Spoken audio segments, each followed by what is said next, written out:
So I've been staring at this piece for a while now, and I really have no idea where it's going.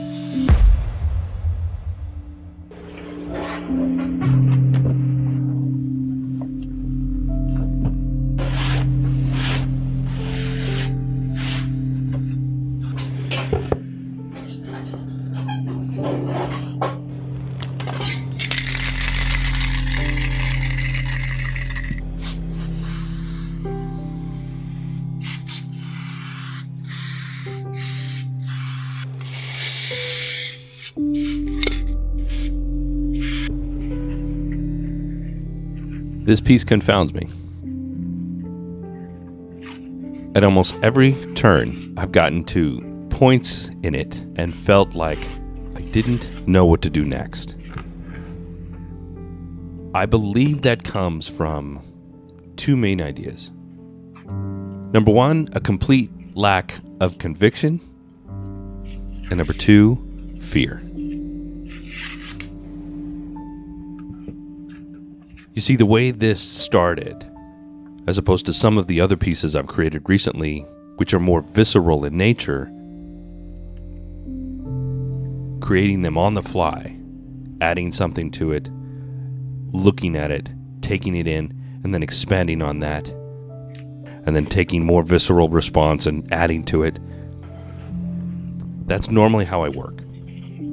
But for this piece, I chose an item that I'd had stashed away, a snippet, a clip, and I wanted to adapt, which is not necessarily a bad idea because I believe that the piece that I was taking from has potential. I just grabbed it because it was approximately the right size for the piece that I'm creating and not a real clear vision for how it was all going to play out. Normally, I wouldn't need a vision because I work so viscerally, but because this one has a very clear identity to it, I probably should have gone in with more thought about how that was going to play out. But then again, do I really need to? Or is my lack of planning just an excuse because I'm fearful of what to do with this? This is an interesting conversation for me because many times I sit down in front of a canvas or a substrate and I'm either at a complete loss for what to add, what motifs to present, and I end up using a lot of the same ones that I do most of the time. Sometimes you may see skulls, which I'm very fond of skulls. Sometimes you may see these abstract little flowers that I do, or circles. When you see them in my work, it creates a continuity, which is cool. But there are also times when I sit down and I'm either at a complete loss of what to share or fearful of what to put on there. Because it's new territory. I am unsure that what I'm about to do, if it's going to improve the piece or ruin the piece. And so I hedge my bet and I don't, and then I turn around and add a skull or a flower or a circle, or I grab some random typography and try to make it work with the piece that I've got. Because those are my safe places. Those are the places that I know I can absolutely go to when in fear. Let's put a star on it. Let's put this picture of a vintage photo of a woman on it, instead of diving into something that is a little bit more fearful for me. Even as this painting is progressing and I'm getting to a point where I'm putting an illustration on it, I feel like that's a default for me now.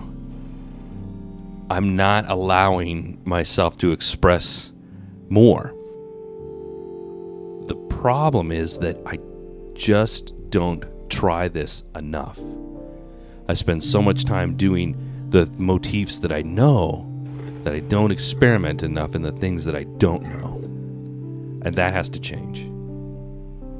if I'm ever going to grow as an artist, if I'm ever going to get bigger as an artist, better as an artist, I need to not be so fearful of what may happen when I lay something down on a canvas. So now as I sit here staring at this one, wondering if I'm making the next right move, I'm thinking that yes, this absolutely must stay just the way it is right now. Because this will be the signifier to me that I need to move on. And this was the turning point. So this is my reminder. This is the one piece that I can look to and say, that's when things changed. Now, will they change dramatically starting this point forward? Probably not. But I can look to this piece and say, that's when it happened. And I can't say that it's just the piece that helped that happen. It's actually you that helped make that happen. As I'm recording this, I'm allowing myself to be okay with the fear. I'm allowing myself to be okay with the experimentation. I'm allowing myself to be okay with what happens next. And it's because I'm here expressing myself to you that happens. If I wasn't expressing myself right now to you, I wouldn't be learning this lesson. So I guess I thank you is in order for being here to watch this video and listen to me talk about these things. Without you, this doesn't happen, and the next thing doesn't happen. Well, at least not in the timeline that it's happening now. Maybe later down the road I would have found this, but you helped get me there faster. So thanks. I don't know what the future holds for us now, but it's going to be an adventure. So let's get to that. So, oh wow, that's really far away. That's better. Guys, normally I would just shut that down right there and kind of lead into the, hey, follow, subscribe. But, of course, helicopter. Police helicopter, no less, which means he may be here a while.